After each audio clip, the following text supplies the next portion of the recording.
The night sky over Dresden was once a cathedral of stars, a city untouched by the violence that had already consumed so much of Europe, a place where music still drifted through open windows, where the Elbe River carried reflections of lantern light instead of fire. And then in a matter of hours the sky itself would turn against it. What does it mean when civilization destroys one of its own masterpieces? And when the flames fade, what remains, victory or something far more complicated? Because on one February night in 1945, something irreversible happened. Dresden was not a city that looked like war. It looked like memory. Baroque domes rose gently above the skyline, their curves softened by winter fog. Churches stood not as fortresses but as prayers carved in stone. The Frauenkirche with its vast elegant dome seemed less like a building and more like a promise that beauty could outlast chaos. By early 1945, much of Germany had already been shattered. Berlin was under constant threat. Hamburg had burned. Cologne was scarred. But Dresden remained largely intact. Its streets were still alive.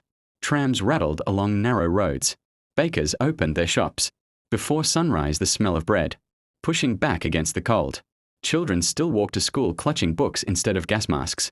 And increasingly refugees, tens of thousands of them, poured into the city fleeing the advancing Soviet army from the east.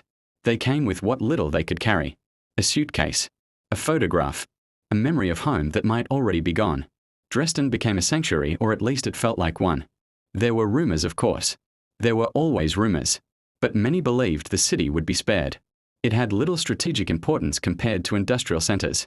It was known more for its art, then its factories, more for its music, then its machinery. Some called it Florence on the Elbe. It was a city that felt too beautiful to burn. But war does not measure beauty. By February 1945, the war in Europe was entering its final brutal phase. The Allies were closing in from the west. The Soviet Union was advancing rapidly from the east. Nazi Germany was collapsing, but it was not yet defeated. And in that narrowing space between collapse and surrender, decisions were made that would shape the final chapters of the war. Dresden, despite its reputation, was not entirely untouched by military relevance. It was a transport hub. Railways passed through it carrying troops and supplies. Factories on the outskirts contributed to the war effort, though modestly, compared to other cities. But the decision to bomb Dresden was not purely about logistics. It was also about momentum and message. The Allied strategy of strategic bombing had evolved over the course of the war. Early attempts at precision had given way to something far more devastating: area bombing. Entire cities were targeted, not just factories or rail lines.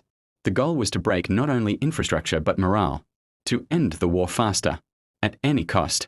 There was also another layer, one less openly spoken. The Soviet Union was advancing rapidly, and the Western Allies wanted to demonstrate their power there, reach their ability to strike deep within German territory. Dresden, located in the east, became part of that signal.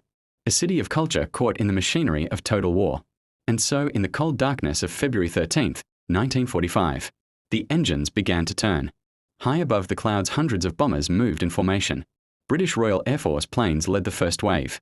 Their engines hummed with mechanical certainty, cutting through the night sky. Below them, Dresden slept, unaware that it had already been chosen. The first bombs did not fall randomly. They were planned. Pathfinder aircraft marked the city with flares, brilliant artificial constellations that turned night into something almost surreal. Targets were illuminated not with sunlight but with intention. And then the bombing began. Explosives struck first. Buildings cracked open. Roofs collapsed inward. Streets that had been quiet moments before erupted into chaos. Windows shattered into 1,000 fragments. The city was being torn apart piece by piece. But the true horror had not yet begun. Because what followed was not just destruction. It was transformation. Incendiary bombs rained down, next thousands of them. They ignited everything they touched. Wood, fabric, paper, human skin. Fire spread rapidly, feeding on the debris created by the initial blasts. Individually, they were devastating. Together, they became something else. A firestorm. The air itself began to burn. As flames consumed entire blocks, they created their own weather system. Hot air rose rapidly, pulling in oxygen from surrounding areas with violent force. Winds reached hurricane speeds, dragging people off their feet, pulling them toward the inferno. Streets became tunnels of fire. Shelters became ovens. And the city, once filled with music and memory, became a furnace. Inside that night there were no strategies, only survival. A mother clutched her child as they ran through smoke-filled streets. The air so hot it burned their lungs with every breath. She did not know where she was going. Only that staying meant death. A young boy, separated from his family, hid beneath a collapsed doorway. The world above him roared like something alive, something angry. He covered his ears, but the sound found him anyway. An elderly man too slow to escape sat quietly in his home as the flames approached. Perhaps he thought of the city as it once was. Perhaps he thought of nothing at all. In underground shelters, people pressed together hoping the thick walls would protect them. But as oxygen was consumed by the firestorm above, suffocation became a silent killer. Some never even saw the flames. They simply stopped breathing. And still the bombing continued. Wave after wave. The RAF struck first, and then as dawn approached, American bombers followed. The city already burning was hit again, ensuring that what remained would not recover.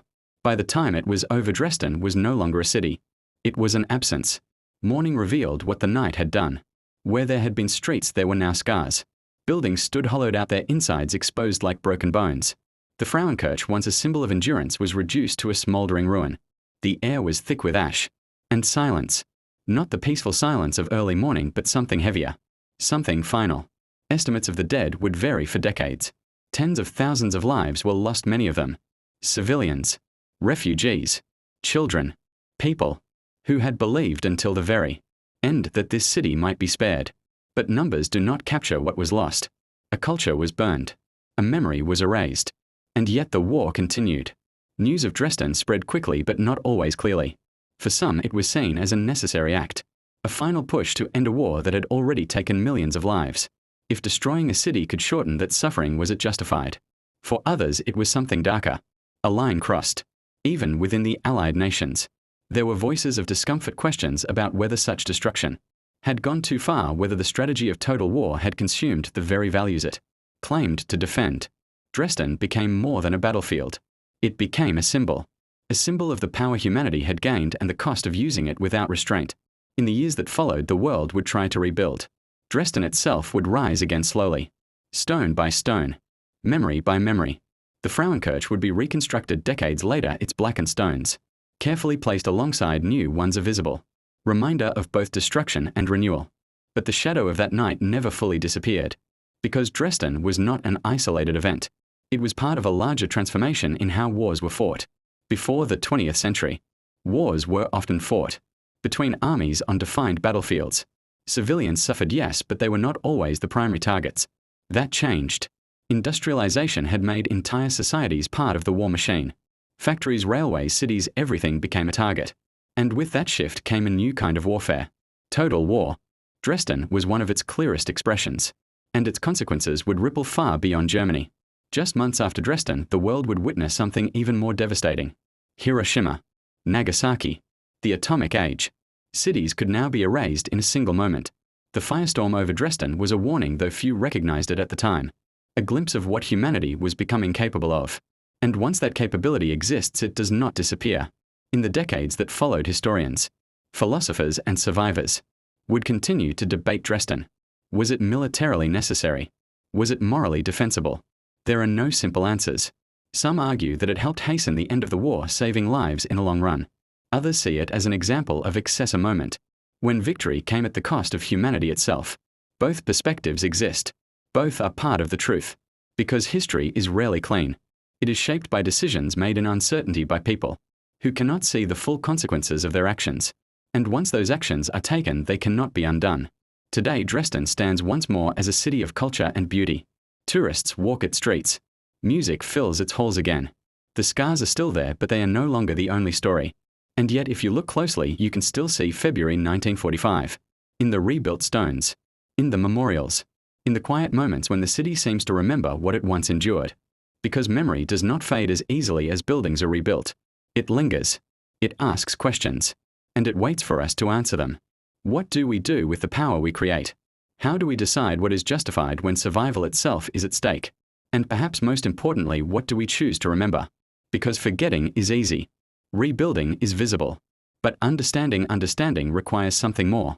It requires us to look directly at moments like Dresden, not to judge them from a distance, but to confront what they reveal about us, about our capacity for destruction, and our equally powerful capacity for renewal. The night sky over Dresden is quiet again. The stars have returned. But they are not the same stars. Because now we know what can rise to meet them. And once known, that knowledge becomes part of us. A permanent inheritance. A silent warning. A question that echoes across time. Not just about what happened in February 1945, but about what we might choose to do the next time. History stands at the edge of fire, because history does not disappear. It waits. It changes form. And then, when we least expect it, it is reborn.